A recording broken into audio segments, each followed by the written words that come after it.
Amis croisés, bonjour.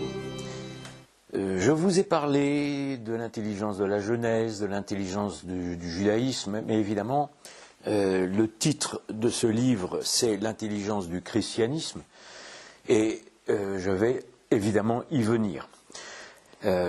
Pour dire d'abord qu'elle est supérieure pour la raison très simple que le Christ est Dieu incarné, donc ce ne sont plus des prophètes qui rapportent la parole de Dieu, c'est Dieu lui-même qui parle. Ce pourquoi l'intelligence est supérieure, nous avons nous une faculté d'intelligence en tant qu'être humain qui nous permet de comprendre, mais pas nécessairement tout. Il y a des choses qui nous dépassent. Il y a des mystères du surnaturel qui nous dépassent.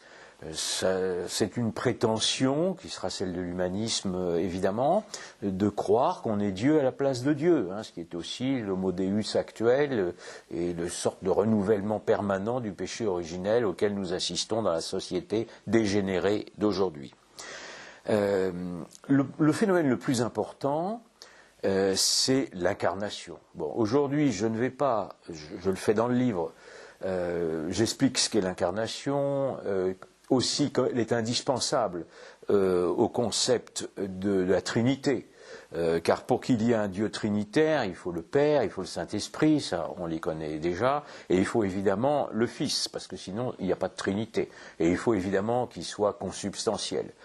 Juste un aparté, mais enfin, ce n'est évidemment pas Constantin qui a inventé ça, parce que d'abord il n'y connaissait rien, il n'était même pas baptisé, et on a la Trinité dès le baptême du Christ, quand Saint Jean-Baptiste baptise, le ciel s'ouvre, même si c'est symbolique.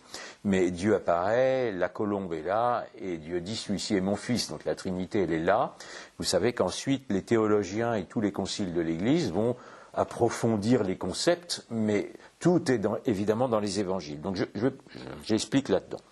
Le deuxième sujet que j'ai traité aussi, c'est expliquer pourquoi le Christ naît d'une vierge. Alors d'abord, ce n'est pas du tout original.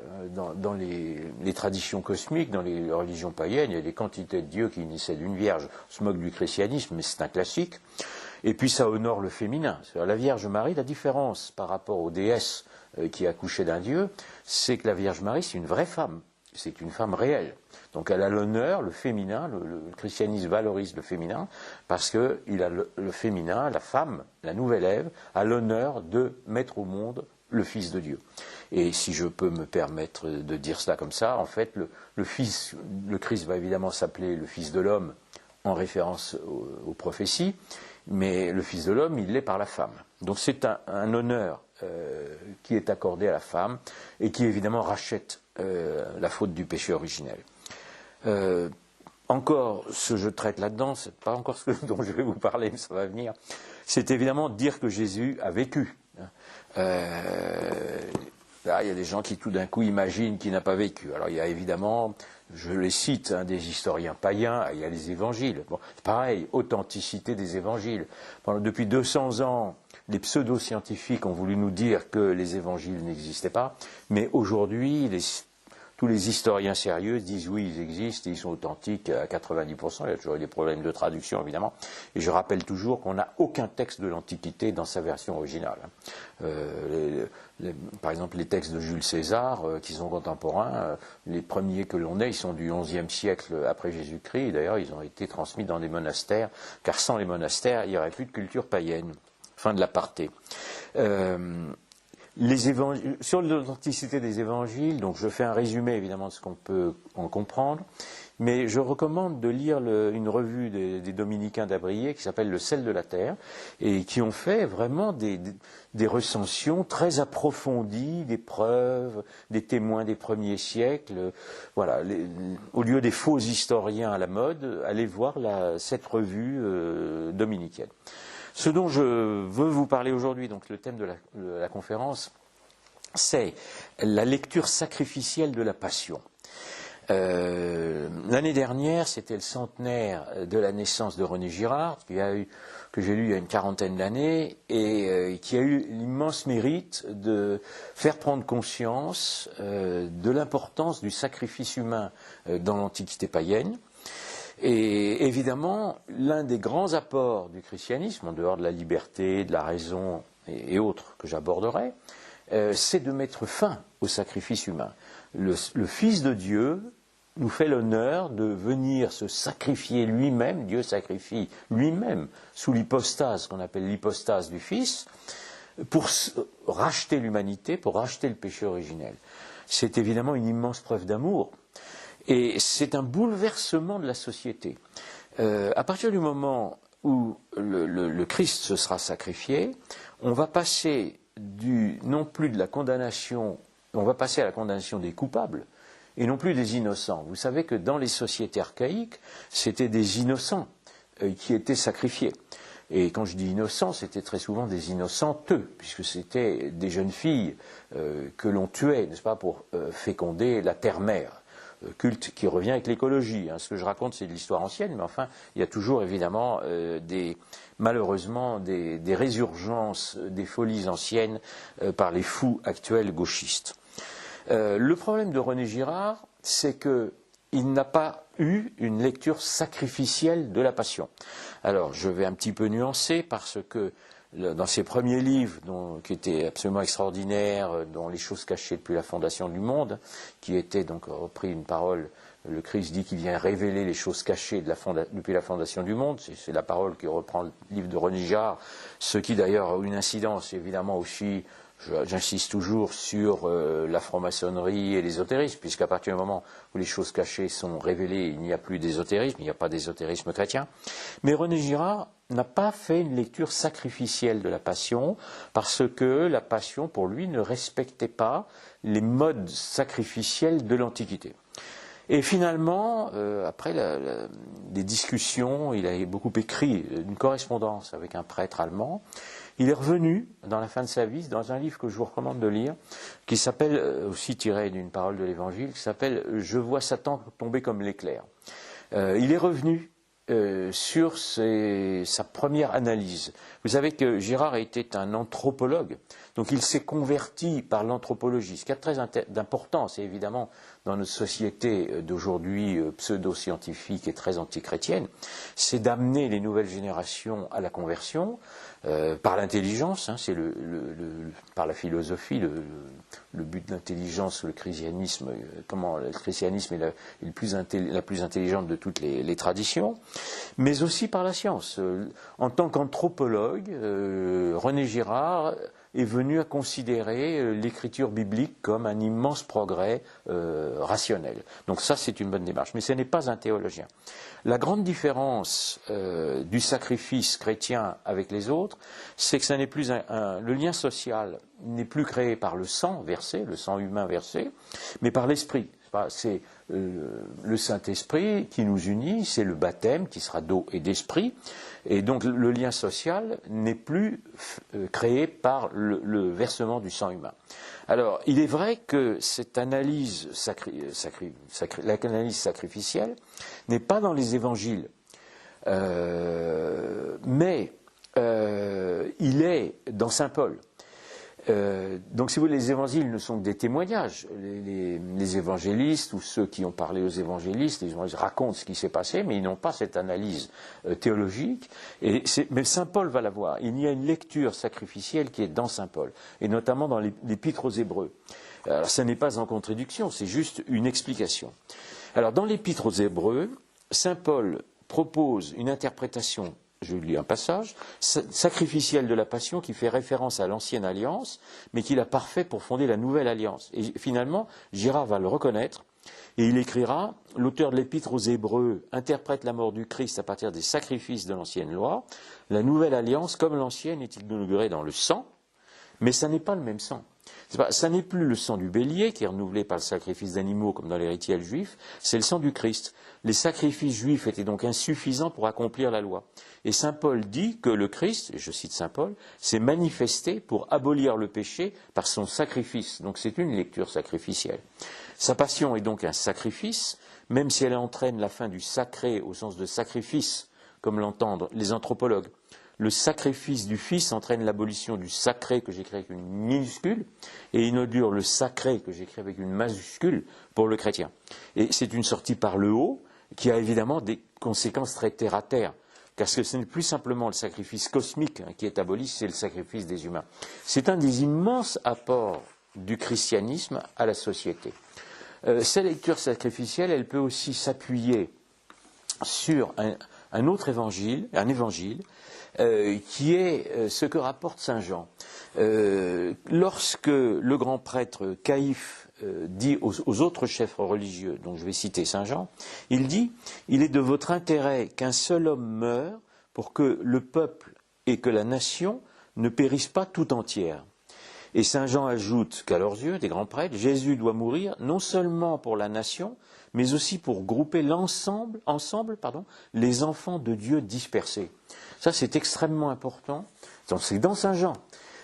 C'est une référence à ce qui va aussi être fait par saint Paul, et qui, évidemment, a inauguré le Christ, et qu'on voit déjà dans les évangiles, qui est la conversion des gentils.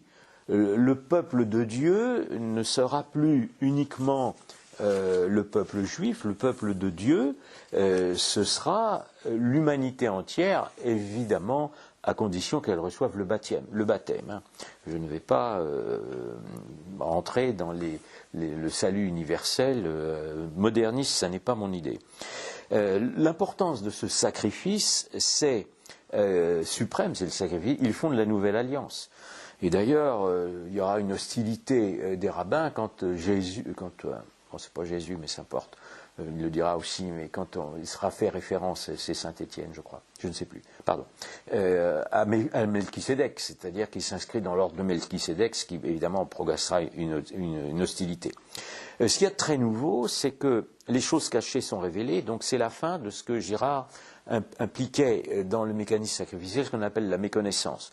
La méconnaissance, c'est en fait la victime ne sait pas pourquoi elle est sacrifiée. Or là, le Christ, lui, il sait pourquoi. Donc plus rien n'est caché, on sait pourquoi. Donc c'est la sortie de l'ésotérisme.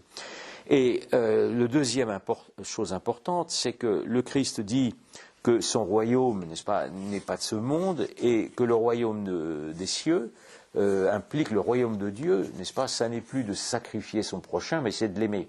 Et ça interrompt le mécanisme de ce que René Girard a appelé le désir mimétique. Nous avons un nouveau modèle mimétique, qui est une nouvelle mimésis, qui n'est plus, comment on peut dire, qui n'implique plus la violence sacrificielle, et cette nouvelle imitation, c'est celle du Christ. Donc, avec le sacrifice du Christ, le sang coule, puisque c'est le dernier sang qui va couler, mais c'est le sang de Dieu, et il coule pour abolir tous les sacrifices. Un symbole l'illustre très bien, alors on rentre encore, c'est là aussi dans la lecture sacrificielle, c'est que dans les sacrifices antiques, c'était un innocent qui était sacrifié, et le Christ est l'innocent. Parce qu'il n'est évidemment pour rien dans le péché originel qu'il vient racheter, et c'est l'image de l'agneau. L'agneau, on reste dans le domaine pastoral, dans l'imagerie pastorale, mais c'est l'agneau. Et évidemment, ce sacrifice suprême, l'importance du sacrement de l'Eucharistie, l'importance de la messe, l'importance de tous les sacrements qui seront attaqués par Luther, qui aboutiront aussi au modernisme dans l'Église. On est toujours dans l'actualité. Le sacrifice de l'innocent réconcilie les juifs et les païens à l'époque, mais ils ne savent pas ce qu'ils font, et il est provisoire, parce que évidemment il concerne toute l'humanité, donc il va concerner les gentils. Quand c'est le diable évidemment qui obtient la mort du Christ, mais quand le diable semble vainqueur, mais en fait le sacrifice du Christ va permettre la rédemption. Donc le diable va perdre son pouvoir sur l'humanité. Et là, il y a une parole extraordinaire dans l'Évangile, c'est que le Christ, à un moment, dit « Satan doit expulser Satan ». Alors évidemment, pourquoi? Qu'est-ce que ça veut dire? Ça prouve une connaissance profonde, évidemment, dans les Évangiles, de tous les mécanismes sacrificiels antérieurs. C'est que Satan va singer Dieu, puisqu'il est le singe de Dieu. Donc il va être obligé de s'expulser lui-même, de se diviser, et à partir de ce moment-là, il va s'écrouler. Donc c'est tout aussi l'importance de la résurrection. C'est qu'à partir du moment où le Christ est Dieu, il va ressusciter, Et il y a des témoins là aussi, hein. Et d'ailleurs des femmes, hein, ce sont les femmes qui voient, donc Marie-Madeleine, qui voient les premières, le Christ ressuscité, puis Saint Jean et Saint Pierre, hein, qui arrivent ensemble. C'est que Saint Jean est plus jeune, il court plus vite, mais il attend Saint Pierre, hein, parce que c'est Saint Pierre le chef des apôtres. Pourquoi il n'y a évidemment qu'une seule église. Et il y aura aussi évidemment des témoins à la Pentecôte, hein. À la Pentecôte, il y a 12 apôtres et ils vont finir par convertir tout l'Empire. Et cette conversion va provoquer ce que l'on appelle la haine, parce qu'il n'y a pas d'autre mot, de ce que l'on va appeler la synagogue de Satan, un terme qui est employé dans Saint Jean, et qui va représenter une alliance judéo-païenne qui va chercher à détruire la nouvelle religion, et qui va surtout chercher à rétablir le pouvoir du diable. Parce que si le diable avait su qu'il y avait la résurrection et que le Christ rachèterait les péchés du monde, et il ne l'aurait pas sacrifié. Donc si vous voulez, il y a une méconnaissance évidemment par le diable de la sagesse. Il singe Dieu, mais il n'est pas Dieu. Donc en fait, on croit qu'il a gagné, mais il a perdu. Il va falloir donc aux ennemis du Christ redamner l'humanité. Ça va être tout l'illuminisme, tout l'ésotérisme, la Kabbale, qui va aboutir à la révolution antichrétienne et qui va aboutir au retour du sacrifice humain. Sacrifice du roi, sacrifice du peuple, guerre mondiale, ce que René Girard a eu l'immense mérite d'appeler la crise sacrificielle du monde moderne. Donc je vous invite à lire René Girard, même si ça n'est pas de la théologie, parce que ça fait partie d'un processus de conversion. Il faut s'adresser à ce qui reste d'intelligence de nos contemporains pour leur expliquer l'importance de l'Eucharistie, l'importance du sacrifice du Christ. C'est d'actualité parce que la révolution et malheureusement la démocratie, qui est fondée sur un contrat social, n'est plus fondée sur le sacrifice du Christ. On est passé d'un politique qui était institué par le haut à un politique qui est institué par le bas. Et il est absolument, ce politique, quel qu'il soit, est incapable de faire le lien social, ce pourquoi la société moderne recrée le sacrifice. Il le recrée dans une méconnaissance, c'est-à-dire que notamment la philosophie et l'athéisme étant incapables de régenter ce qu'ils refusent de connaître, recrée les conditions de ce que René Girard a appelé la crise sacrificielle. Dans cette crise, il y a évidemment, et dans la démocratie, le retournement de la foule. Quand on est à l'époque du Christ, le Christ rentre en triomphe, chevauche un âne, d'ailleurs, un symbole. Il rentre dans Jérusalem en triomphe, et puis la foule va être retournée par le diable, et le Christ le sait, et au mont des Oliviers, il va expliquer à ses apôtres qu'on va le mettre à mort, et les apôtres ne comprennent pas. Il y a d'ailleurs une des preuves aussi de l'authenticité des évangiles, c'est qu'il y a le reniement de Saint-Pierre. C'est-à-dire que si les évangiles avaient été des historiettes ou des légendes, Saint-Pierre n'aurait pas avoué qu'il avait renié, n'est-ce pas, le Christ. Donc ça prouve bien que ce qui s'est passé, ce sont des faits qui sont réels.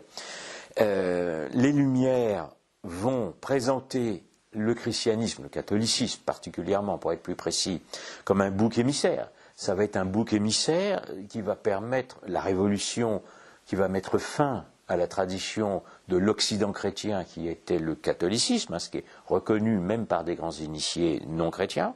Et aujourd'hui, de nos jours, les médias du mondialisme, qui sont évidemment diaboliques, dirigés par des francs-maçons et autres adeptes du diable, veulent provoquer l'éradiction de l'Occident, qui est coupable d'être devenu chrétien. Donc je m'adresse aussi aux païens occidentaux en leur disant nous sommes sur le même bateau, nous sommes dans la même civilisation, l'Occident a survécu et a été sauvé parce qu'il est devenu chrétien, et que de nos jours, malheureusement, c'est le titre de ce tome 2, n'est-ce pas, de l'intelligence du christianisme, de la révélation à l'apostasie, c'est que la France a apostasié lors de la Révolution, d'où les invasions allemandes, maintenant musulmanes, et que ça n'est pas une injustice. L'apostasie se généralise, donc il est juste que la sanction, comment on peut dire, la sanction soit nous guette. Aujourd'hui, nous sommes menacés d'être sacrifiés. Notre civilisation peut se terminer dans le sang. La révolution des Illuminés a commencé dans le sang. L'ère moderne n'est pas terminée, elle peut se terminer dans le sang. La seule façon de l'éviter, c'est de revenir à la vérité religieuse, c'est-à-dire à la vérité du christianisme, à la révélation, qui révèle tout ce que l'on ne savait pas avant. Donc le Christ, évidemment, nous donne la vérité de la théologie, donc il a l'apport théologique, mais aussi de la philosophie, ce que j'explique évidemment dans ce livre, et j'en ferai l'objet d'autres conférences. Donc n'oublions pas, nous sommes là pour lutter pour que la vérité religieuse, la vérité du Christ triomphe. C'est pourquoi je terminerai de la même façon, nous sommes des croisés. Je vous remercie.